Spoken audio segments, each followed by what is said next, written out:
rain. And that's what the promise is. The promise is that there's grass. But you're saying, but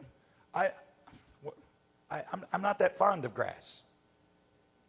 Well, let me explain to you what I think the writer and what the culture understood. You see, if you've got grass, then you've got grain. You've got wheat. If you're in Southeast Asia, you've got rice.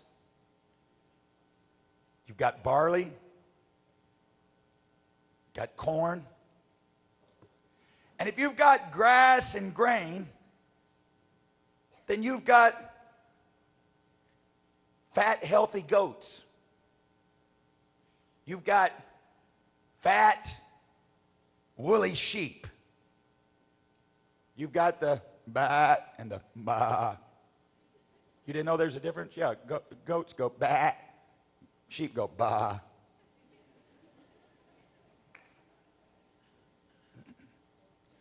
You've got fat, healthy cows that are lowing. Did you hear them? I heard some mooing over here.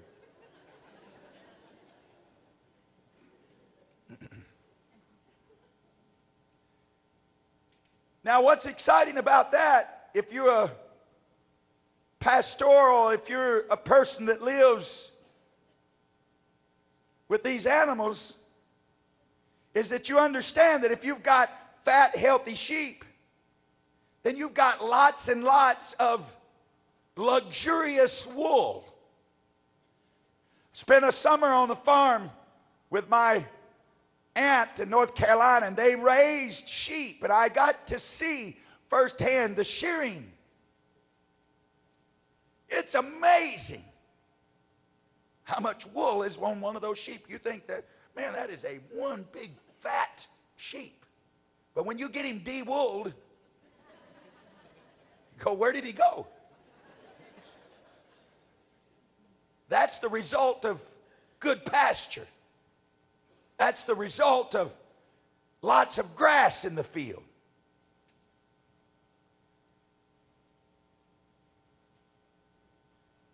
Now, if you've got lots of luxurious wool, then you've got colorful cloth that can be woven into beautiful, intricate patterns of dazzling beauty. You follow me now? If you've got cloth and material, then you've got tents to live in. You've got blankets to put on the sandy floor. You've got rugs, or blankets, I should say, to cover you in the cold night. You've got rugs to put on the floor. You've got long flowing robes for your ladies, and you've got some clothes for your guys. If you've got healthy goats and cows, then you've got milk. You can have whole milk, 2% skim, whatever your pleasure. If you've got milk, you've got butter. If you've got butter, you've got cheese. And if you're so inclined, you can have buttermilk.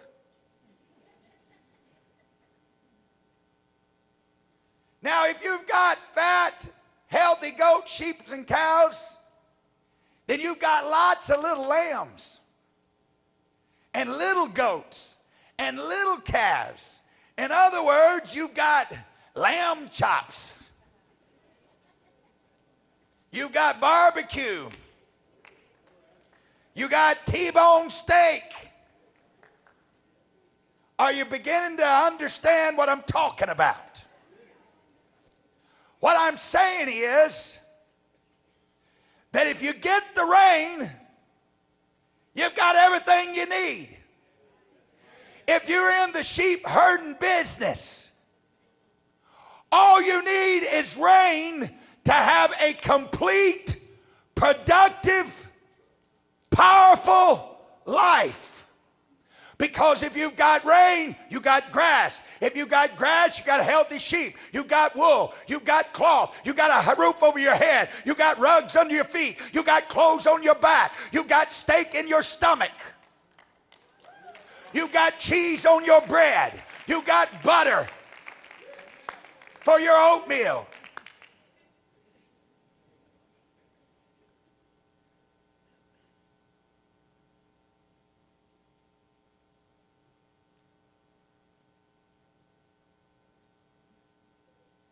We think we need a lot of stuff when all we need is Jesus.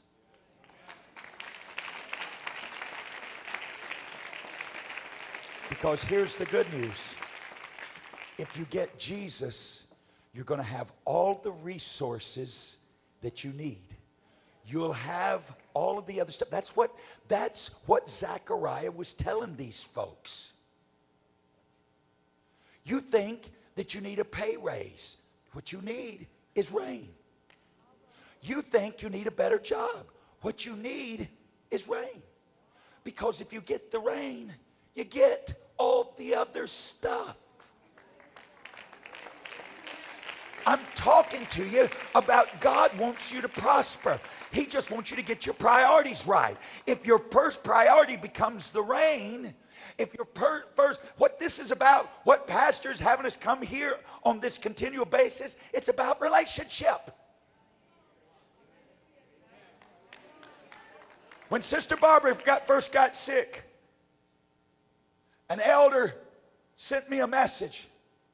And he said, Steve, he said, your biggest temptation in this is going to be that you put all of your energy in wanting a miracle. And I thought, well, I think that's a pretty good idea myself. Barbara can't get out of bed because of the pain. I kind of feel like a miracle would be a real good thing about right now. And he said, but what you need to understand that this is about, this is an opportunity for you to perfect your relationship. And what you need to concentrate that in the midst of this, that what becomes your number one priority is not asking for a miracle, but working on your relationship. And so I knew that I started giving that some thought.